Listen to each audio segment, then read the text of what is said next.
Impossible de leur échapper, elles sont pas toutes. Salut, aujourd'hui je vous présente la Yeniride M4 Pro S Plus Max, un nom à rallonge pour une trottinette qui n'a pas besoin d'un nom à rallonge. Je vous le dis tout de suite, cette trottinette n'est pas homologuée sur la route en France, donc renseignez-vous bien auprès de vos autorités locales pour savoir si vous pouvez rouler avec, mais en France, je vous le dis tout de suite, c'est non, c'est à réserver pour un usage privé. Cette trottinette est proposée par Geekbuying qui bien entendu vous propose un coupon de réduction que vous trouverez en description. Allez bien jusqu'à la fin du test pour avoir tous les tenants et aboutissants, histoire de savoir vraiment ce que vous achetez. Avant de commencer cette vidéo, je vais déjà commencer par remercier mon fils qui aujourd'hui est derrière la caméra. Merci à toi. Il est en vacances, faut bien le faire bosser un petit peu. Bon, ça va, c'est pas trop dur comme travail. Non, ça va. Ça va, ok. Bon, allez, on commence par les caractéristiques. C'est une 48 volts avec une batterie de 20 Ah, soit 0,96 kWh. Elle développe 800 watts en pic, 600 watts nominaux. C'est un moteur situé à l'arrière. Elle est fournie avec un chargeur de 3 ampères qui vous permettra une charge complète en 7 heures, pour un coût de 16 centimes au tarif actuel en vigueur. Au niveau de la durée de vie de la batterie, en fonction de l'autonomie que j'ai pu mesurer, vous pourrez faire à peu près 30 000 km avec la même batterie si vous l'entretenez correctement, c'est-à-dire pas de décharge profonde, on la stocke à 60-70%. Bref, si vous voulez plus de détails sur l'entretien de la batterie, je vais vous faire une vidéo spécifique dans peu de temps. L'autonomie annoncée par le constructeur est de 70 km. Bien entendu, vous ne ferez jamais 70 km avec.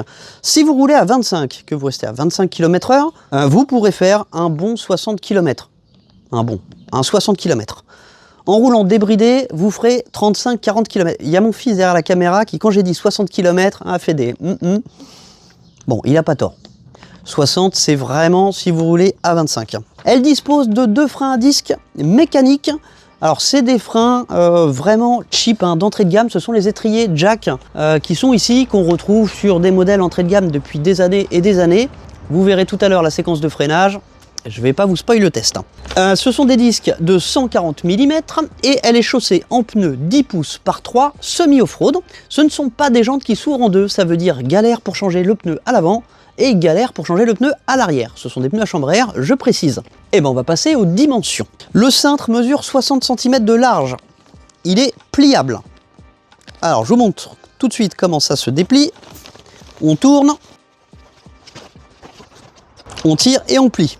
Et vous avez une petite vis de réglage sur le côté si jamais ça prend un petit peu de jeu. C'est un guidon qu'on connaît bien, qui finira toujours par prendre du jeu, que je vous invite à changer si vous achetez cette trottinette. Le diamètre ici est standard, c'est du 31,8. Vous pouvez donc monter n'importe quel guidon de VTT. Elle mesure 117 cm de long et la hauteur est ajustable de 110 cm à 130 cm. Quand je vous parle de la hauteur, je vous parle de la hauteur en partant du sol au cintre. Pour la selle, j'ai pas mesuré l'assise, mais je vous rappelle que sur une trottinette, les selles sont interdites, sauf si la trottinette fait 350 watts maximum, mais vous ne trouverez aucune trottinette de 350 watts avec une selle. Pour finir, elle pèse 25,4 kg et supporte une charge de 120 kg. On commence par la séquence freinage. Je vous invite à la regarder et on en parle juste après. Alors, test de freinage maintenant, je vais me mettre à 25. Et arrivé à la caméra, je vais piler. Bah c'est pas mal du tout. Mais alors c'est vraiment pas mal du tout pour des freins à câble. Allez, par rapport à la roue arrière, je suis à quoi? 1, 2, un tout petit peu plus de 2 mètres. Et encore que, je pense que j'ai pas le compas dans l'œil. Eh bien, c'est pas mal du tout. Je vais le refaire. Ah, là, je suis bien à 25, il n'y a pas de doute. Bah, c'est encore mieux que le premier test. Vous avez vu, le freinage, il est correct si on roule à 25. Si vous roulez au-delà de 25, changez les étriers. Vous avez les étriers X-Tech HB100 qui sont des étriers semi-hydrauliques, très faciles à remplacer puisque du coup vous pouvez rester sur le câble. Je vous invite à passer sur ce type d'étrier si vous achetez cette trottinette. Alors, ça ressemble beaucoup à une Mobigum Xenon S de première génération en moins puissant et en un peu moins bien. On a la même fourche à l'avant qui a tendance à claquer un petit peu. On va passer à la séquence de l'agilité. Alors pour ce test, l'idée c'est pas d'aller vite, mais surtout de louvoyer et voir comment elle se comporte. Alors je dois dire que sur un siège comme ça, bah moi je me sens pas méga à l'aise, même si bon, visiblement ça va quand même. Mais comme d'habitude hein, sur les trottinettes avec un siège, moi ce que je reproche, c'est que tout le poids est sur l'arrière. Et c'est pas fou, mais alors là étonnamment, je pensais pas que ça gripperait autant, ça grippe pas mal. C'est un châssis qui est quand même plutôt correct, hein, qui tient bien la route, c'est quand même pas mal. Et ben on va passer à la séquence de la côte. Je suis placé exactement comme d'habitude, vitesse 3, débridé, il n'y a plus qu'à partir. 1, 2, 3, go! Alors le démarrage il est mou, hein, il est très mou. C'est du sinusoïdal. Donc 800 watts nominaux. Alors regardez, hein, j'ai pris une petite photo du contrôleur quand je l'ai ouvert, j'en ai profité pour regarder ce que c'était. Donc c'est un contrôleur de 25 ampères. Bon ça se traîne, hein. Ça se traîne, on est à 19 compteurs, c'est pas ouf. Hop là. Bon, j'ai eu l'impression que c'était quand même pas dingue, hein. N'hésitez pas à comparer sur les autres vidéos pour voir le temps qu'elle a mis à monter cette côte. C'est pas terrible, on va pas se mentir, c'est pas génial. T'as des comparatifs quand tu fais des tests de côte, genre sur une vidéo? Sur toutes mes vidéos, je fais le même test pour que les gens puissent comparer. Bon, maintenant on va voir si elle est bridée en pente. Allez, go!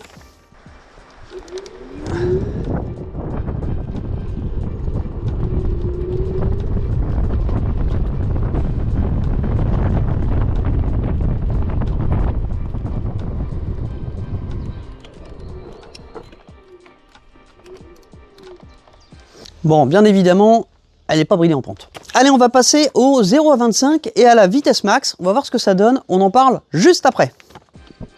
Voilà ma ligne de départ. Test de Vmax. 1, 2, 3, go! Alors comme d'habitude, hein, tout est débridé, mode 3 à fond. Voilà, je suis à 25. Et là, on est parti pour la Vmax.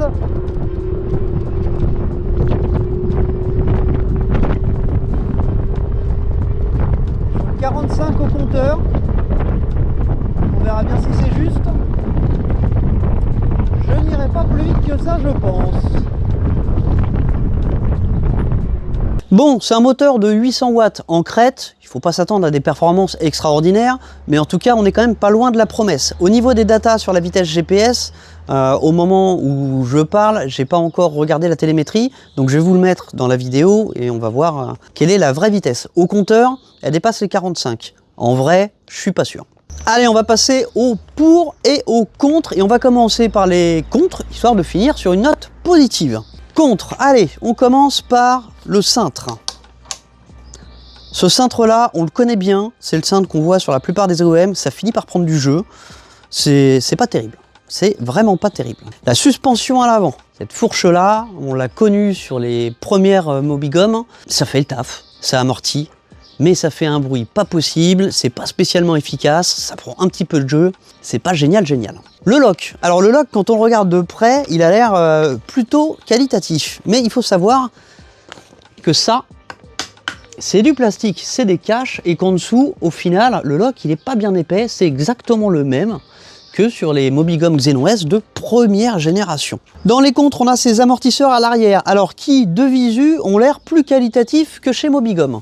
Eh bien, détrompez-vous, puisque ils sont vraiment pas terribles. Et puis surtout, là, on est sur une version anodisée. Et le gros problème, c'est que ça va très vite se rayer. Voilà, ça fatigue très facilement. C'est pas terrible.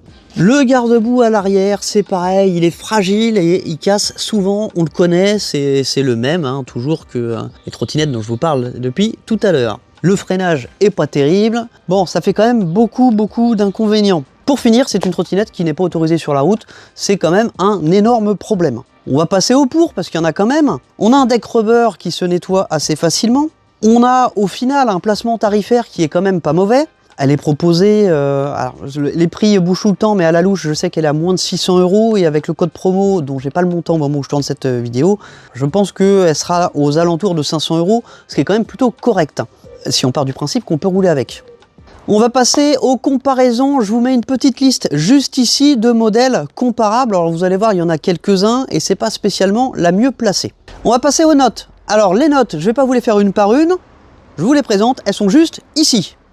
Bon, pour conclure, c'est une trottinette qui est pas mauvaise, mais une trottinette qui n'est pas légale sur la route, et j'en ai ras-le-bol de présenter des trottinettes qui ne sont pas légales sur la route, donc je ne vais pas vous conseiller de l'acheter. Si dans votre pays vous avez le droit de l'acheter, bah écoutez, c'est pas un mauvais choix. En France, c'est clairement pas un bon choix.